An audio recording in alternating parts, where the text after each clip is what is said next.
Creation and propagation of Soviet propaganda. The art of influence. 1. Introduction. The Soviet Union, from its very inception, recognized the power of propaganda as a tool to mold public opinion, enforce ideology, and consolidate power. This outline explores the intricate web of techniques and mediums the Soviet state employed to craft and disseminate its propaganda, turning it into both an art form and a formidable instrument of governance. 2. The ideological foundation. Marxism-Leninism as propaganda core, 1917 onwards. Central tenet. Propaganda in the Soviet Union was deeply rooted in Marxism-Leninism, aiming to educate the populace in communist ideology and promote the Soviet worldview. Purpose. The goal was not just to inform, but to actively shape public consciousness and loyalty towards the Communist Party. 3. State-controlled media.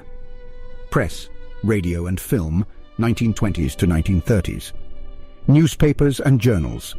Publications like Pravda and Izvestia served as mouthpieces of the party, disseminating official policies, news, and ideological narratives. Radio, an emerging medium, used effectively to reach a wide audience, broadcasting speeches, news, and educational programs aligned with state ideology. Film, Soviet cinema, exemplified by directors like Sergei Eisenstein, became a key propaganda tool, blending artistic expression with ideological messaging. I-44, visual arts and symbolism. Posters, statues, and art exhibitions, 1920s to 1930s. Propaganda posters. Bold, colorful posters were ubiquitous, portraying heroic workers, vilifying enemies, and glorifying Soviet achievements. Statues and monuments. Monumental sculptures of Lenin, Stalin, and other revolutionary figures dotted the landscape, symbolizing the permanence and power of the regime. Art exhibitions. Art became a state affair, with exhibitions curated to promote socialist realism and Soviet ideals.